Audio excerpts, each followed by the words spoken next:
acalmar, sentir o gelé de coração, não esqueça de pedir pelos enfermos, pelos desempregados e, por gentileza, dê uma ênfase.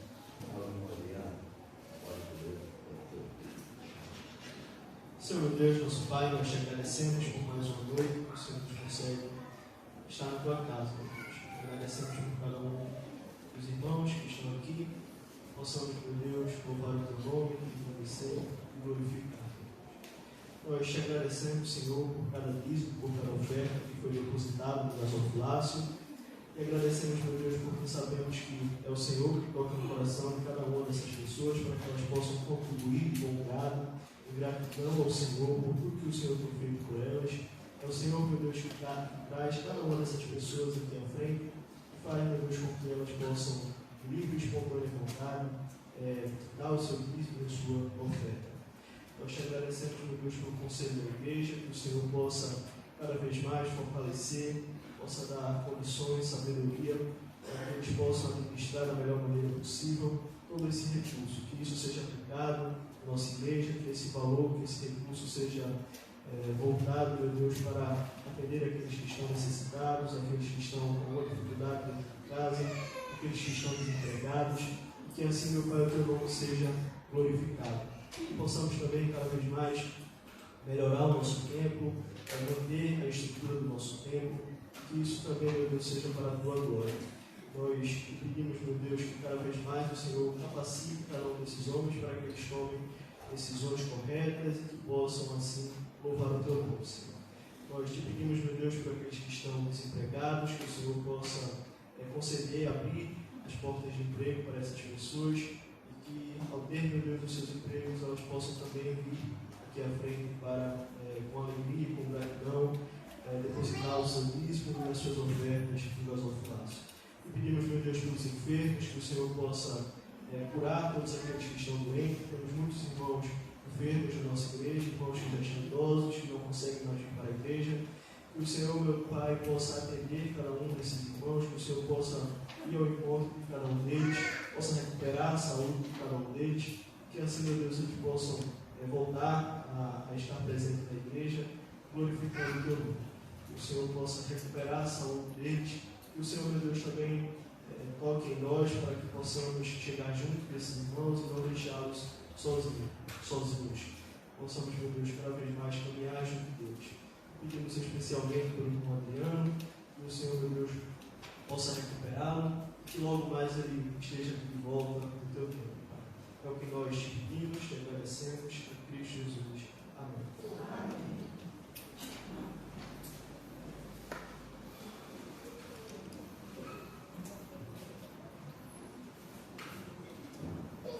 Queridos, graças e paz a todos. Queria que você, por favor, abrir sua Bíblia comigo no Evangelho conforme escreveu Mateus, no capítulo 5.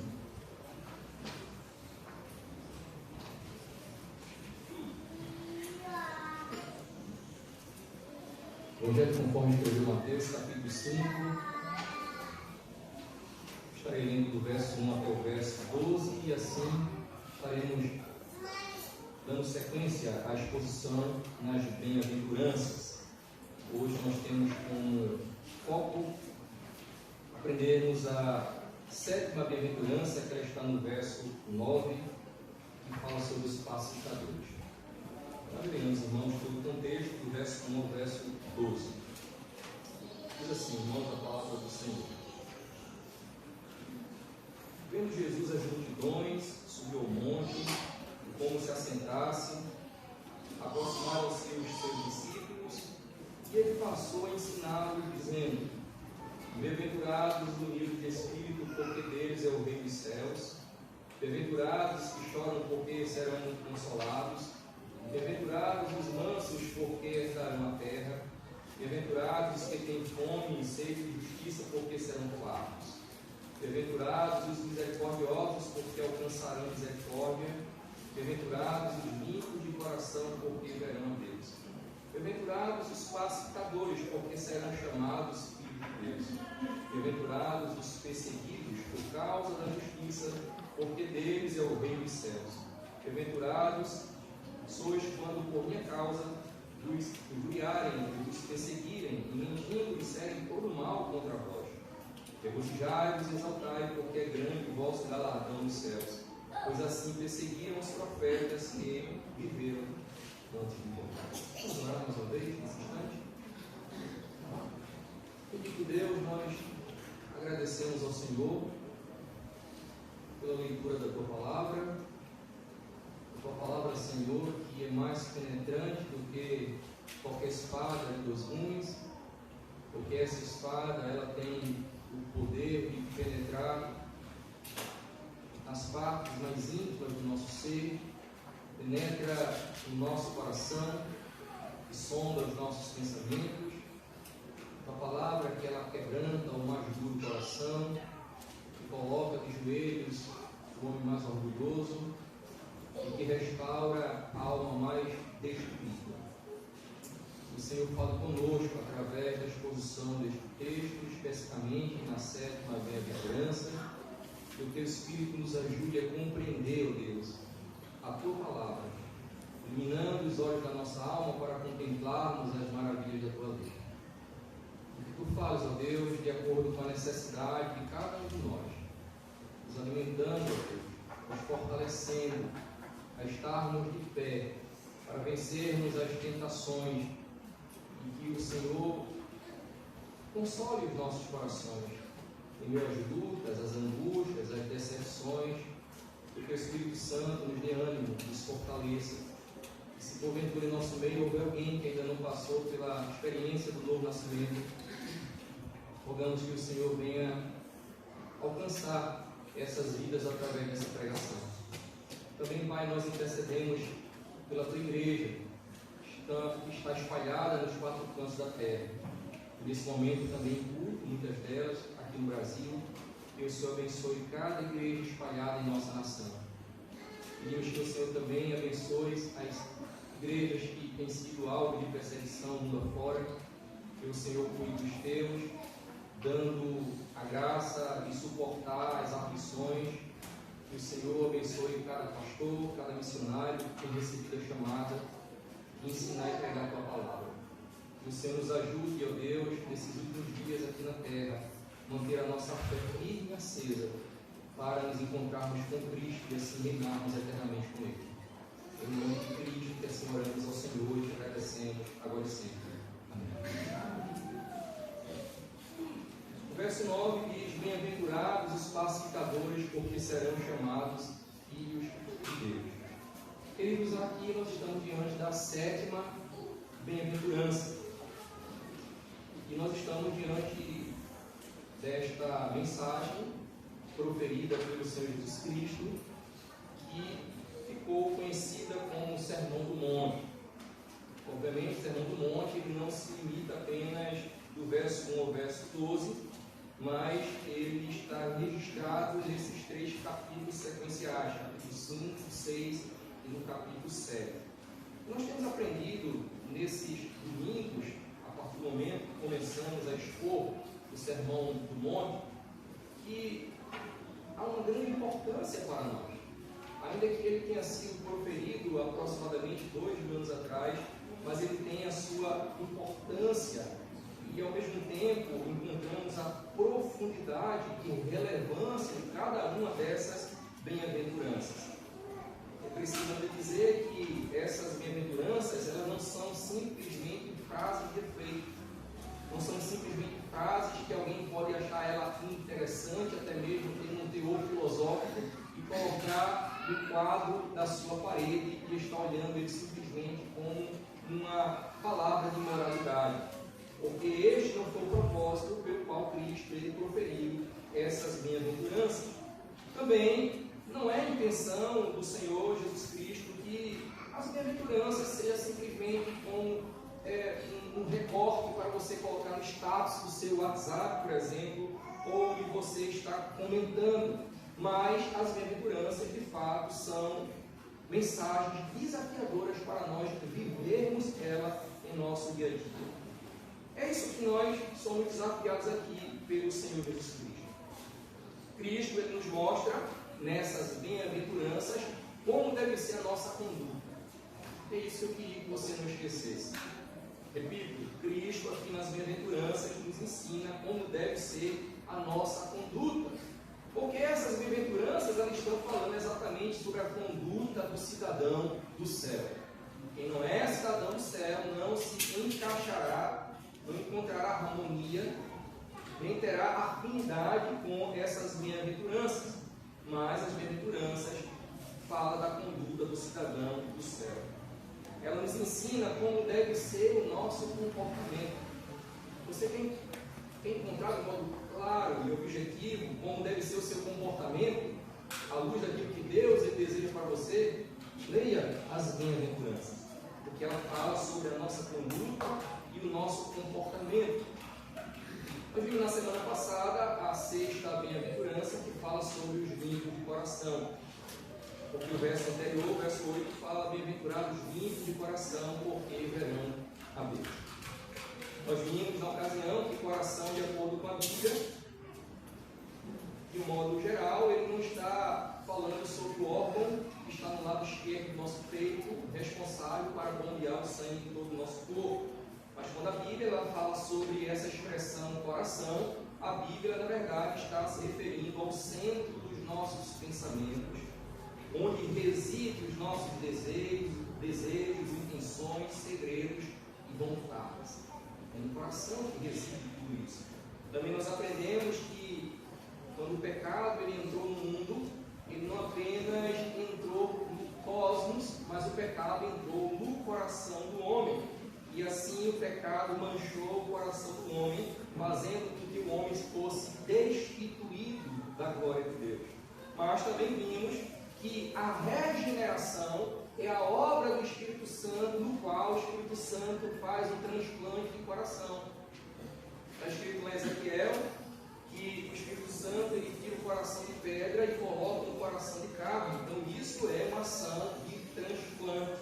É isso que entendemos como a regeneração. Vimos ainda que Deus ele só habita no coração daqueles que têm um coração limpo. O Senhor somente aceitará adoração, louvores e cânticos daqueles que têm o seu coração limpo e purificado pelo sangue de Cristo. E por fim, nós aprendemos que para alguém ver a Deus, contemplá-lo face a face, tem essa implicação de ter um coração limpo. Foi isso que vimos na semana passada. Na sequência das bem-aventuranças, nós nos deparamos com essa sétima bem-aventurança, do verso número 9, falando sobre os pacificadores.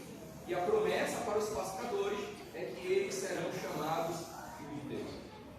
Então, queridos, quanto a essa sétima bem-aventurança, eu gostaria de ressaltar 3 verdades que eu entendo ser as principais verdades aqui.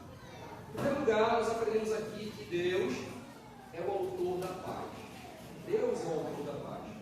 Em segundo lugar, nós aprendemos aqui que Deus ele nos chamou para sermos pacificadores, para sermos agentes da paz. Em terceiro lugar, nós veremos aqui alguns exemplos bíblicos de pessoas que foram pacificadoras. Mas pensemos então sobre Deus sendo o autor da paz. Queria que você, por favor, folheasse a Bíblia comigo e lesse na carta de Paulo aos Romanos, no capítulo 15. Por favor, veja comigo. Romanos, capítulo 15, verso 33.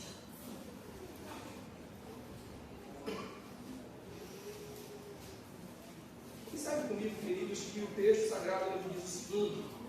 Romanos, capítulo 15, verso 33. E o Deus da paz seja com todos vós. Amém. É isso que Paulo fala aqui no finalzinho desse capítulo 15. O que encontramos aqui nessa expressão do apóstolo Paulo? Ele fala sobre um dos atributos de Deus.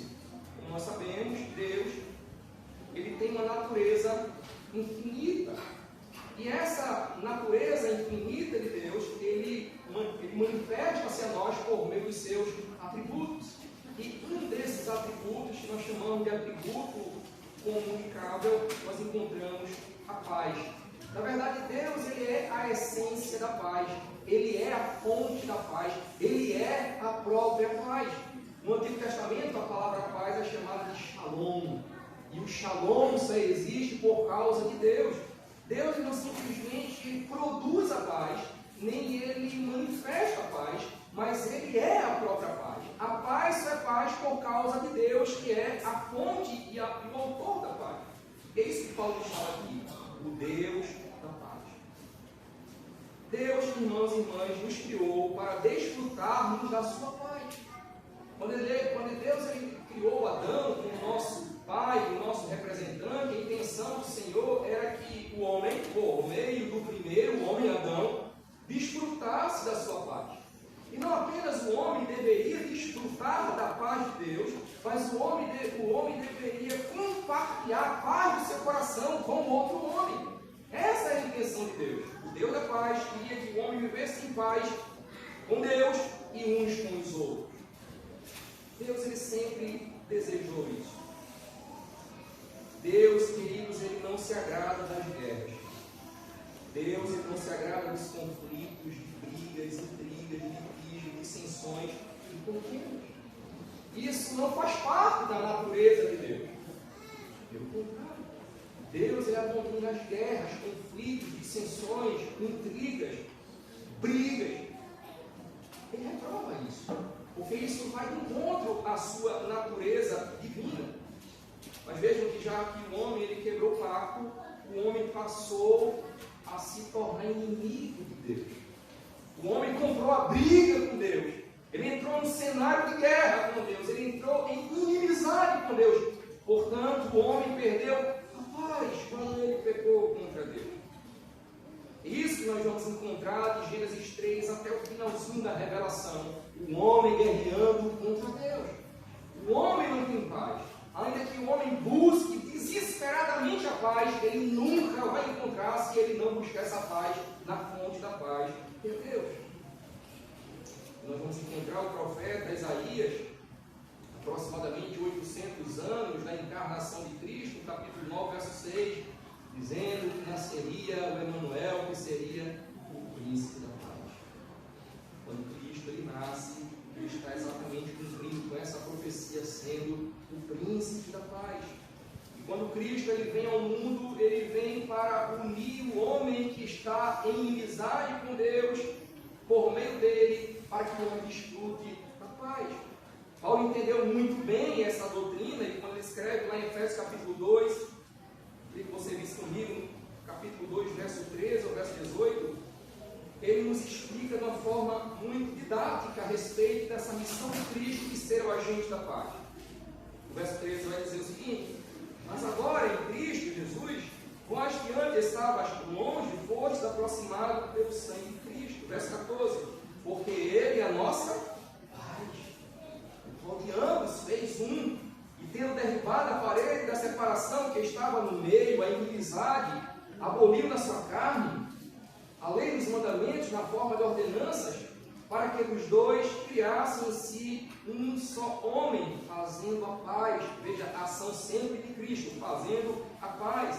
Verso 16: e reconciliasse ambos em um só corpo com Deus, por intermédio da cruz, destruindo por ela a inimizade. E vindo, evangelizou a paz a vós outros, que estavais longe, e paz também aos que estavam perto, porque por ele ambos temos acesso ao Pai em um Espírito. Então Cristo, ele é esse agente da paz. Fazia parte dos planos eternos de Deus que Cristo viesse ao mundo, encarnasse, e por meio dele na cruz ele unisse em um único lugar, em uma única pessoa, judeus e gentios, e por meio do seu sacrifício ele tem dado a paz aos homens. Também em Romanos capítulo 5, verso 1, Paulo vai dizer: justificados, pois, mediante a fé, temos paz com Deus. Que coisa maravilhosa, irmãos amados. Para termos paz com Deus é necessário o homem gozar da justificação. Justificados, pois, mediante a fé, temos paz com Deus por meio do nosso Senhor Jesus Cristo. O homem que ainda não foi regenerado, o homem que ainda não teve seu coração mudado, ele está em rebelião contra o reino de Deus.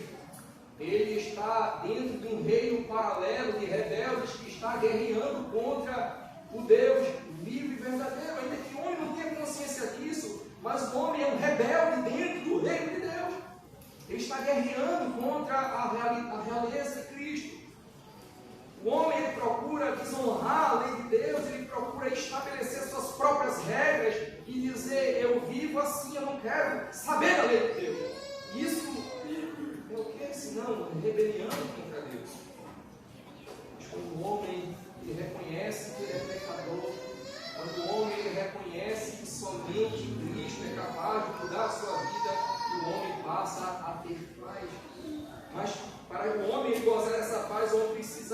se render a Ele.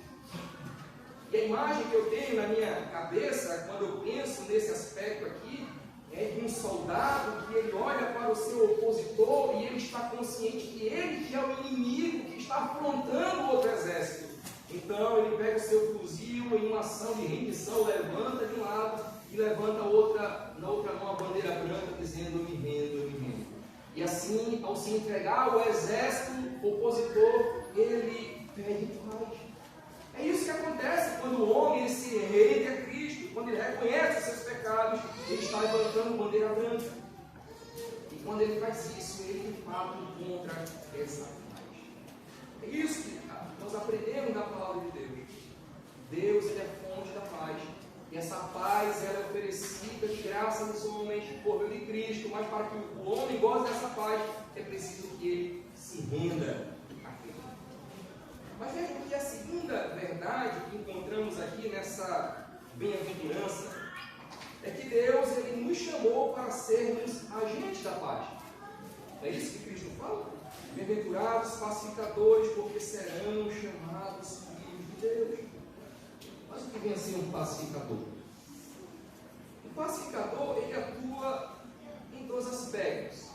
O pacificador, ele atua ativamente e ele atua passivamente.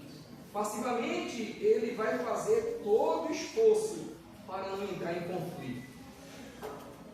Diferente daquele que aderiu o seguinte ditado: eu dou uma boiada para não entrar na briga e dou duas para não sair dela. O pacificador diz assim: eu dou uma boiada para não entrar e eu dou 10 para sair dela. Então o pacificador, ele faz de tudo para não entrar em conflito. E ativamente o pacificador, ele faz todo esforço para que os homens gozem de paz. Ele se esforça para que um que está intrigado com o outro se reconcilie. Ele faz todo esforço para que grupos que estão separados se unam. E até mesmo, dependendo da posição que ele se encontre, ele faz todo esforço para que nações inimigas se unam uma com a outra. É isso que nós vamos encontrar na ação ativa de um pacificador. Dentre os vários textos sagrados que nós vamos encontrar, eu gostaria de ressaltar 3. O Salmo 34, verso 14, vai dizer: aparta-te do mal e pratica o que é bom, procura a paz e empenha-te por alcançá-la. Então vejam que nesse aspecto do pacificador, agindo ativamente, ele precisa se esforçar para manter a paz no ambiente que ele vive. Romanos 12, verso 14 diz: se possível, quando depender de vós, tenha paz com todos os homens. E Hebreus 12, 14 diz: segui a paz com todos e a santificação, sem a qual ninguém verá o Senhor. Então percebam que essa promessa de ver o Senhor, ela está implícita no coração ímpio, mas também está implícita no coração que segue a paz. Então, se o indivíduo ele não é um pacificador, ele não será santo e obviamente ele não verá o Senhor. Então o Senhor, ele está sempre nos chamando, nos admoestando, trazendo-nos para esta realidade de que nós, como seus servos, temos esse dever, queridos, de sermos pacificadores. Ainda que a Bíblia traga com clareza o que vem a ser um pacificador, mas eu entendo que por meio dos exemplos nós teremos uma compreensão melhor do que vem a ser o pacificador na ótica divina. E a Bíblia ela vai trazer vários exemplos de pessoas que agiram como pacificadores. Dentre vários exemplos, eu selecionei 3. Nós podemos encontrar o patriarca Abraão como sendo um pacificador. Deus o chamou dentro de uma cidade pagã chamada de Ur dos Caldeus. Fez promessa àquele patriarca, dizendo que ele seria usado por Deus para, através dele, surgir uma grande nação. Deus ele promete uma terra, Abraão crê naquela promessa de Deus, ele sai de Ur dos Caldeus para a terra que o Senhor o mostraria. Mas na sua companhia não foi apenas Sara, sua esposa, mas foi também Ló. E no início daquela peregrinação começou a surgir os problemas, as intrigas.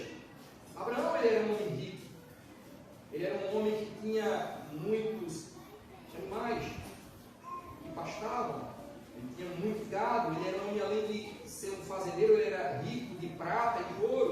E na sua companhia estava Ló, seu sobrinho, que também tinha animais. E naquela peregrinação, eles pararam um determinado dia em Betel. E lá em Betel estavam os pastores do gado de Abraão, cuidando do gado de Abraão, dos pastos, e os pastores do gado de Ló. Mas só que havia muito gado e pouco pasto, e ali começou a ter uma inimizade entre os pastores do gado de Ló com os pastores do gado de Abraão. E aquela confusão foi muito intensa, que Abraão, em determinado momento, percebeu que a afinidade dele com o seu sobrinho estava meio que apinhada. Então Abraão chama Ló, e ele, como pacificador, ele disse assim: Ló, este é o problema que está acontecendo. Não é mais possível nós vivermos juntos como nós estamos. Mas vamos fazer o seguinte: você vai escolher para onde você vai. Se você escolher para a direita, eu vou para a esquerda. Se você escolher para a esquerda, eu vou para a direita. E assim temos que nos separar para que não haja intriga entre os nossos pastores e, consequentemente, conosco. E Ló, ele faz a escolha do ponto de vista humano. Os irmãos conhecem muito bem que Ló, ele olhou, pôs os olhos nas campinas do Jordão, ele vai caminhando e chegou até em Sodoma e Gomorra. Ele foi uma grande destruição para a sua família. E Abraão, ele continua a sua peregrinação até a terra prometida. Mas aqui nós percebemos o patriarca Abraão, ele agindo como pacificador. Bem que ele poderia dizer assim: olha, eu sou o seu tio, eu sou o mais velho, eu quero que você saia daqui porque eu vou seguir o meu caminho. Você está apenas atrapalhando a minha peregrinação rumo às promessas de Deus. Mas ele não age dessa forma. Ele age como um pacificador. Um outro exemplo de uma pessoa pacificadora está numa mulher chamada de Abigail. Abigail, ela era esposa de um homem chamado Nabal. E 1 Samuel, no capítulo 25, narra como é que aconteceu esse incidente. Davi estava sendo perseguido por Saul. Davi teve muitas experiências amargas por conta da perseguição de Saul. Em determinado momento, ele se aproximou da região do Carmelo e ele estava com aproximadamente 600 soldados, homens cansados, com fome. E ele manda alguns mensageiros até a fazenda de Nabal. Sendo que Nabal, apesar de ser um homem rico, ser um homem que tinha posses, ele era um homem maligno, ele era um homem de duro coração. E os mensageiros de Davi chegam até lá na fazenda de Nabal e contam para Nabal que Davi estava querendo que ele ajudasse os seus soldados, mandasse uma oferta, e aquilo que ele mandasse seria suficiente para suprir as necessidades dos soldados de Davi. Mas o texto sagrado diz que Nabal, apesar de ser um homem rico, está escrito lá em 2 Samuel capítulo 25, que ele tinha 3.000 ovelhas, 1.000 cabeças de cabras e muitas outras ovelhas, e na ocasião ele estava tosquindo a lã das ovelhas. Então era um sinal de prosperidade, era um homem rico. Ele poderia muito bem tratar com bondade aquele soldado de Davi, mas não foi o que ele fez. Então ele, quando ouve os mensageiros de Davi se aproximando e pedindo a ajuda dele, ele olha para aqueles mensageiros e pergunta: quem é Davi? Davi é fugitivo. Pode dizer a ele que eu não vou dar auxílio nenhum. Então aqueles mensageiros de Davi, eles vão até onde estava Davi e relatam o fato. E quando Davi fica sabendo daquela dureza de Nabal, ele diz: esse homem tem que correr. E ele prepara o seu exército para ir até a fazenda de Nabal, sem pensar em matar Nabal e todos os seus servos. Um dos seus empregados corre até Abigail, que era uma mulher piedosa, uma mulher mansa, uma mulher temente a Deus. Então ela disse: vai acontecer algo horrível aqui dentro de casa. Eu tenho que evitar, eu tenho que fazer alguma coisa. Então ela sobe em cima de um dos jumentos que eles tinham lá e coloca naqueles jumentos ali as comidas que ela entendia que ia satisfazer a fome dos soldados de Davi. Ela prepara ali um jumento com 200 pães, 2 odres de vinho, 5 ovelhas preparadas, 5 medidas de trigo tostado, 100 cachos de uva passas, 200 pastas de figos. Coloca tudo nos jumentos e faz ali um cortejo para poder conversar com Davi. Eu queria que você que ouvisse, por favor, o que é que o texto diz, quando ela se encontra com Davi. Porque quando ela está em busca de Davi para falar com ele, pedir misericórdia, clemência a ele, Davi está já vindo com o exército completamente irado para matar Nabal. E veja o que é que o texto sagrado diz em 1 Samuel capítulo 25, a partir do verso 23. Vendo, pois, Abigail a Davi, apressou-se, desceu do jumento, prostrou-se sobre o rosto diante de Davi, inclinando-se até a terra. Lançou-se aos pés e disse: Ah, Senhor meu, caia a culpa sobre mim, permita falar a tua serva contigo e ouve as palavras da tua serva. Não te importune o meu Senhor com este homem de Belial, a saber, com Nabal, porque o que significa o seu nome, ele é Nabal, e o seu nome e a loucura está com ele. Eu, porém, tua serva, não vi os moços de meu Senhor que enviaste. Agora, pois, meu Senhor, tão certo como vive o Senhor e a tua alma, foste pelo Senhor impedido de derramar sangue e vingar-te por suas próprias mãos. Como Nabal sejam os teus inimigos e os que procuram fazer mal ao meu Senhor. Este é o presente que trouxe a tua serva, meu Senhor, seja ele dado aos seus moços que seguem ao meu Senhor. Então entrega toda aquela comida para Davi. Mas ouça no verso 32 o que é que Davi disse a respeito daquela atitude de Abigail. Verso 32. Então Davi disse a Abigail: Bendito o Senhor, Deus de Israel, que hoje te enviou ao meu encontro. Bendita seja a tua procedência, e bendita sejas tu mesma, que hoje me tomaste de derramar sangue, e de que por minha própria mão me vingaste. Porque tão certo como vive o Senhor, Deus de Israel, que me impediu que fizesse mal, se tu não te apressaras e me não virias ao encontro, não teria ficado Nabal até ao amanhecer, nenhum sequer o sexo masculino. Então Davi recebeu da mão de Abigail o que esta lhe havia trazido e lhe disse: sobe em paz à tua casa, vem ver que ouvi a tua petição e ela atendeu. Percebam, queridos, o que é a atitude de uma pessoa pacificadora. Por conta da atitude daquela mulher pacificadora, muitos homens, dentre eles seu esposo, eles iriam morrer. Mas ela agiu com sabedoria, humildade, mansidão, e ali eles passaram a viver.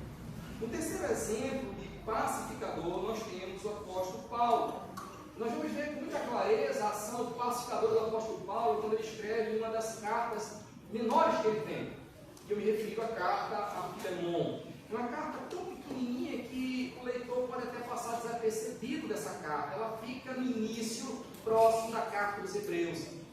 E nessa carta, o apóstolo Paulo, ele está preso lá em Roma, na sua primeira prisão, e ele encontra lá um homem chamado de Onésimo. Onésimo, ele havia fugido da casa de Filemon, que era o seu senhor. E pela lei daquela época, um servo, um escravo fugitivo, ele poderia até mesmo ser morto pelo seu senhor. Mas só que Onésimo, ele se encontra com Paulo, ele se encontra com o Evangelho. O Evangelho muda o coração de Onésimo. Então ele relata para Paulo que ele estava fugindo do seu senhor Filemon.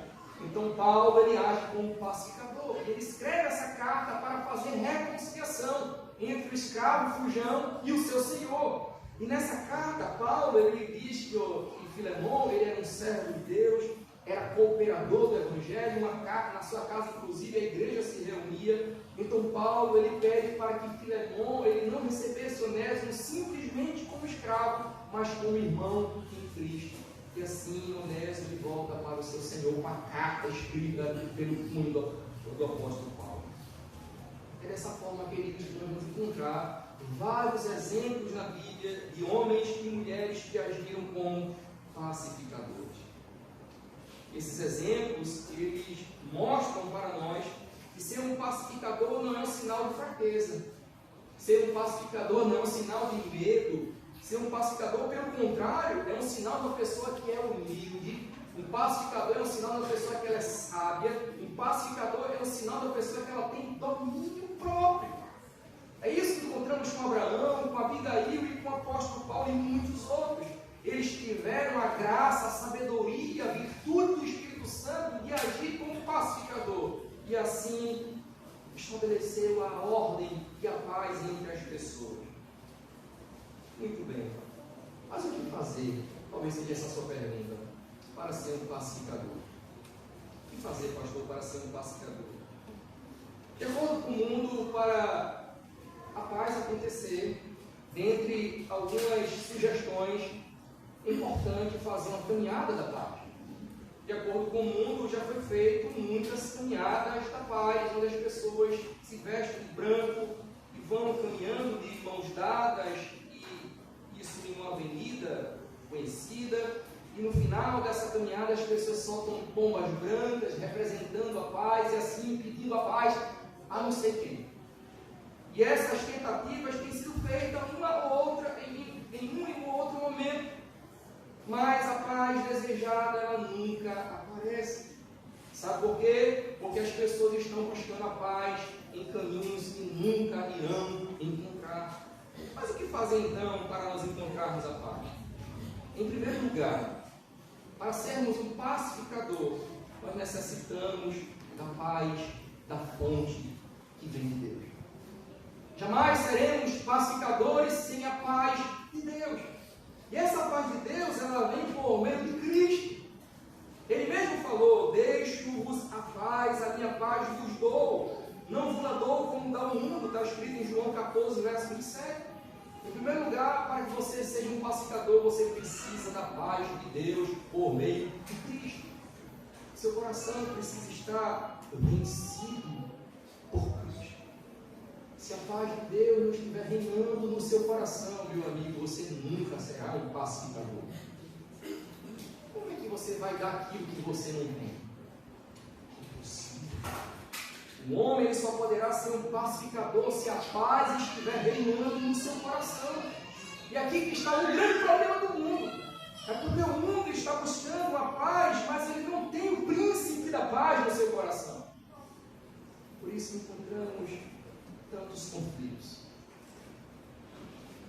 Atualmente nós estamos vivendo um conflito muito sangrento entre Irã e Israel, uma complexidade muito grande, Rússia e Ucrânia e tantos outros pequenos conflitos que às vezes a gente não tem nem conhecimento.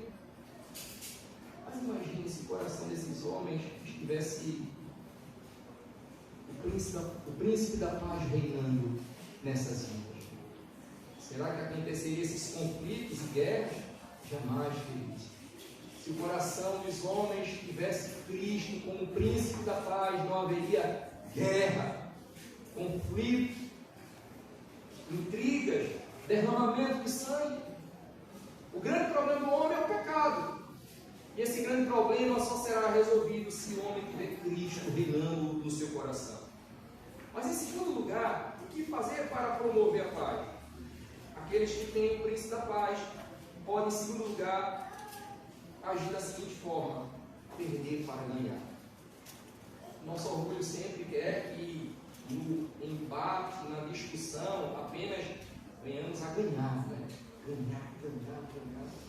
A síndrome do pica-pau. Estão lembrados do desenho do pica-pau? Ele nunca perde, né?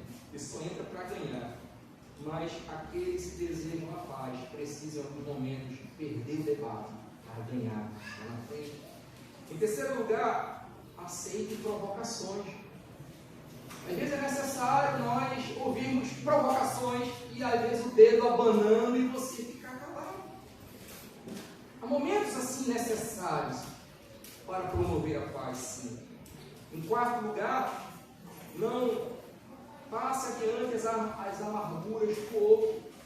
Às vezes, alguém chega perto de você e começa a soltar todo o azedume da sua alma, todas as amarguras críticas. condições. E para você promover a paz, você não vai levar as amarguras que você ouviu para o outro, mas que você fique com ela para você mesmo. E ore por aquela vida que está com o coração amargurado. Não passe adiante as amarguras dos outros. Você agindo assim, você será um agente da paz. Mas os conflitos, eles não param porque há um repasse desse bastão da amargura de um para o outro. E assim os conflitos, eles estão sempre instalados dentro de casa, no ambiente de trabalho, infelizmente, queridos, até mesmo dentro da igreja local. Em quinto lugar, não coloque lenha na fogueira. Às vezes, quando nós estamos diante de um momento de discussão, de intrigas, de contendas, alguém, ao invés de trazer uma palavra de apaziguamento, de conciliação, a pessoa diz assim: rapaz, você está fazendo é pouco. É para você fazer mais do que isso. Você é besta? E aí, os conflitos, eles nunca... Mas seja sincero, você é um pacificador? Você é um pacificador dentro de casa? No ambiente de trabalho? Ou você diz assim: comigo é assim, bateu no gol. Quando o circo pega fogo na sua casa, o que é que você faz? Queridos, que o Senhor nos dê da sua sabedoria para sermos pacificadores. Eu concluo essa mensagem falando de um fato que aconteceu dentro de uma família pequena, de apenas um filho. Era o esposo, a esposa e tinha apenas um filho. E por muitos anos passou a ter uma intriga entre o pai e o filho, entre o filho e o pai. Aquele filho, ele viajou, saiu de casa, desenvolveu sua vida em outra cidade, e ele não queria falar com seu pai. E o seu pai queria falar com seu filho. Por muitos anos eles nutriram no coração raízes de amargura, integridade. Mas aconteceu que aquela mulher, ela adoeceu. Mas a doença dela foi tão horrível que ela teve que se internar. Então o médico, ele falou que ela tinha poucos dias de vida. E o filho veio de outra cidade e chegou até o hospital, desesperado para ver sua mãe. Quando ele entra na sala do hospital, ele encontra o seu pai assentado na cadeira, naquele leito, e tinha outra cadeira do outro lado, e um estava de um lado e o filho de um lado e o pai do outro, diante daquela mãe que estava ali esperando apenas o momento da morte. Então, aquela mulher se esforçando muito, ela olha para o seu esposo e diz assim: esposo, perdoe seu filho. E ele se recusou. Ela olha para o seu filho e diz assim: filho, perdoe seu pai. E ele se recusou. Então, com muito esforço, ela pega a mão do marido, pega a mão do filho, coloca no peito e inspira. Quando eles perceberam que aquela mulher estava morta, eles se abraçaram, choraram e pediram perdão. Mesmo na morte, mas ela estava ali agindo como uma pacificadora. Eles é dessa forma que o Senhor exige de nós. Que venhamos a fazer todo o esforço, mas todo o esforço, dependendo de nós, para agirmos como pacificadores. Quem vai ficar irado com isso é o diabo. Todos os demônios, eles não suportam ver alguém que luta pela paz. Mas tenha certeza que Cristo terá prazer na sua vida. Ele tem maior alegria de ver aqueles que buscam a sua paz e se esforçam para manter. Que o Senhor nos ajude. Amém. Senhor, nós te damos graças porque o Senhor tem cuidado de nós. Obrigado, Senhor, porque Tu és o Deus vivo e, portanto, Deus que fala, um pastor supremo que conhece as necessidades das suas ovelhas. Nós ouvimos, Senhor Deus, a Tua voz nessa noite de modo muito claro. Nos ajuda, Senhor Deus, a agirmos como agentes da paz.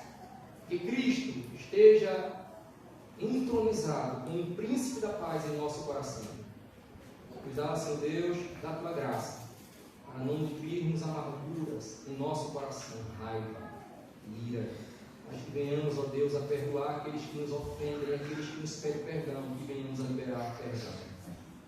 Ajuda-nos, ó Deus, a nutrirmos, ó Pai, a Tua paz em nosso coração, porque na eternidade viveremos para todos sempre, vivendo na paz do Senhor. Em nome de Cristo, que assim nós oramos, agora e sempre. Amém. Nesse instante nós vamos cantar, irmãos,